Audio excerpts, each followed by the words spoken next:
नमस्कार, SBT news में आपका स्वागत है। पेश है 28 मई शुक्रवार दोपहर 3:15 बजे राजस्थान जोधपुर बीकानेर की बड़ी खबरें। देश विदेश के प्रसिद्ध न्यूरोलॉजिस्ट और पद्मश्री डॉक्टर अशोक पानगड़िया इन दिनों जयपुर के EHCC हॉस्पिटल में भर्ती हैं। उनके लिए हजारों हाथ दुआओं के लिए खड़े हैं और प्रार्थनाएं की जा रही हैं कि वे जल्द ही स्वस्थ हो जाएं। रोजाना सैकड़ों मरीजों का इलाज करने वाले डॉक्टर पानगड़िया को करीब 1 महीने पहले कोविड हुआ था और वे 25 अप्रैल को RUHS हॉस्पिटल में भर्ती हुए थे। वहां इलाज के बाद वे कोविड नेगेटिव हो गए, लेकिन कोविड की वजह से उन्हें अन्य परेशानियां हुई और उसके बाद उन्हें फिर से अस्पताल में भर्ती होना पड़ा। जयपुर शहर के व्यापारी पिछले 40 दिन से बंद दुकानों के मिल रहे एवरेज बिजली के बिलों से खासे नाराज हैं। लॉकडाउन की मार झेल रहे दुकानदारों ने राज्य सरकार से आग्रह किया है कि वो उनके अप्रैल और मई माह के बिजली के बिल पूरी तरह से माफ कर दें। व्यापारियों का तर्क है कि जयपुर शहर में कुल 1,40,000 छोटी बड़ी दुकानें हैं, जिसमें से 55,000 दुकानें किराना व मेडिकल की है, जो लॉकडाउन के चलते खुल रही हैं। पंजाब सरकार ने आज राज्य में लॉकडाउन को 10 जून तक के लिए बढ़ा दिया है। हालांकि मुख्यमंत्री कार्यालय से एक आधिकारिक नोटिफिकेशन में कहा गया है कि पॉजिटिव और एक्टिव केस में गिरावट को देखते हुए निजी वाहनों में यात्रियों की संख्या पर प्रतिबंध हटा दिया गया है। इससे पहले पंजाब सरकार ने कहा है कि एक कार में 2 से ज्यादा व्यक्ति यात्रा नहीं कर सकते हैं, जिसे आज हटा दिया गया है।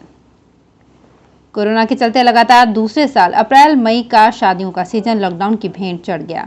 अक्षय तृतीया एवं पीपल पूर्णिमा जैसे महामुहूर्त में शादियां नहीं हो सकी। अब मरीजों की संख्या में आई कमी को देखते हुए जून में पाबंदियों में कुछ राहत मिलने की उम्मीद है। जून और जुलाई में विवाह के केवल 13 मुहूर्त हैं। इसके बाद नवंबर में शादियों का सिलसिला शुरू होगा। हालांकि माना जा रहा है कि लॉकडाउन खुलने के बाद भी जुलाई में शादियों में कुछ पाबंदियां जारी रहेंगी। टोंक सवाई माधोपुर सांसद सुखबीर सिंह जौनपुरिया प्रधानमंत्री की 2 गज दूरी मास्क है जरूरी की अपील को दरकिनार करते नजर आए हैं। जब जिम्मेदारों की ओर से ही कोरोना गाइडलाइन का पालन नहीं किया जाएगा, तब आम लोगों से कैसे उम्मीद की जा सकती है कि वे कोरोना गाइडलाइन का उल्लंघन नहीं करेंगे। सांसद सुखबीर सिंह जौनपुरिया ने गुरुवार को कोरोना संक्रमण को रोकने की तैयारियों का जायजा लेने के लिए जिले का दौरा किया था। इस दौरान वो कुछ जगह बिना मास्क ही दिखाई दिए। इस साल का पहला सूर्य ग्रहण 10 जून को लगेगा। ये सूर्य ग्रहण आंशिक सूर्य ग्रहण होगा या सूर्य ग्रहण भारत में 9 के बराबर दिखाई देगा। सूर्य ग्रहण के दिखाई न देने के कारण भारत में इसका सूतक भी नहीं लगेगा। पंडितों के अनुसार 10 जून को लगने जा रहा ये सूर्य ग्रहण भारत में 9 के बराबर दिखाई देगा, इसलिए इसे सूर्य ग्रहण का सूतक काल भारत में मान्य नहीं होगा। ये सूर्य ग्रहण कनाडा, रूस, ग्रीनलैंड, यूरोप, एशिया और उत्तरी अमेरिका में देखा जा सकेगा। पंडितों के अनुसार सामान्य रूप से सूर्य ग्रहण मान्य होने पर इसका सूतक काल सूर्य ग्रहण लगने से 12 घंटे पहले लग जाता है। इसमें कोई भी शुभ कार्य जैसे कि यज्ञ अनुष्ठान आदि नहीं किए जाते हैं। मंदिरों के कपाट बंद रहते हैं। सूतक काल में और ग्रहण के दौरान केवल भगवान का भजन ही मान्य होता है। नौतपा के कहर से जोधपुर में 43 डिग्री तक तापमान पहुंच गया है। वहीं संभाग के अधिकांश जिलों का दिन का तापमान भी 40 डिग्री सेल्सियस के पार चला गया है। मौसम विभाग के अनुसार अगले कुछ दिन तक तापमान में बढ़ोतरी की संभावना है। तापमान में बढ़ोतरी के साथ हल्के बादलों की आवाजाही और धूल भरी आंधियां भी चल सकती है।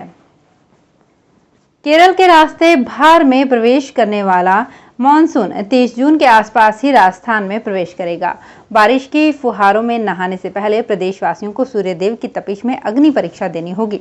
दरअसल अगले कुछ दिन में राजस्थान के अधिकांश हिस्सों में लू पड़ सकती है। पश्चिमी राजस्थान के बीकानेर, चूरू में जहां पारा 48 डिग्री सेल्सियस तक जा सकता है, वहीं पूर्वी राजस्थान में जयपुर और आसपास के जिलों में 43 डिग्री सेल्सियस तक गर्मी पड़ सकती है। गुरुवार को बीकानेर में 45 डिग्री सेल्सियस तापमान के साथ बीकानेर सबसे गर्म रहा। जोधपुर कमिश्नरेट के जिला पूर्व के DCP धर्मेंद्र सिंह यादव ने गुरुवार रात को साइकिल पर रात्रिकालीन गश्त की। इस दौरान उन्होंने पावटा, नई सड़क, घंटाघर, उम्मेद चौक आदि स्थानों पर लगाए गए नाकों की कानून व्यवस्था की जांच की, साथ ही लॉकडाउन की समीक्षा भी की।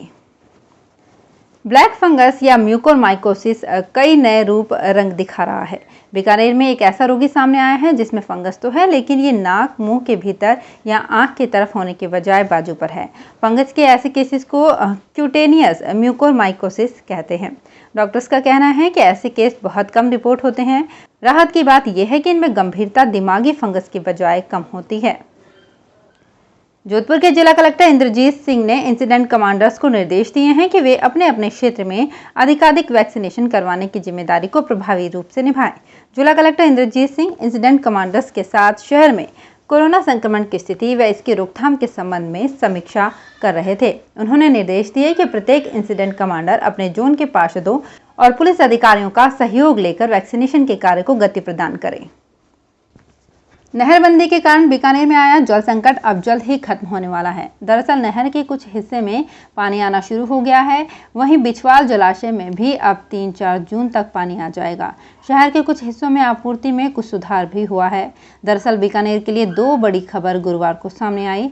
पहली राहत भरी खबर ये है कि पोंग डैम से हरिके बैराज के लिए पानी छोड़ दिया गया है और वो 28 मई तक हरिके बैराज पहुंच जाएगा।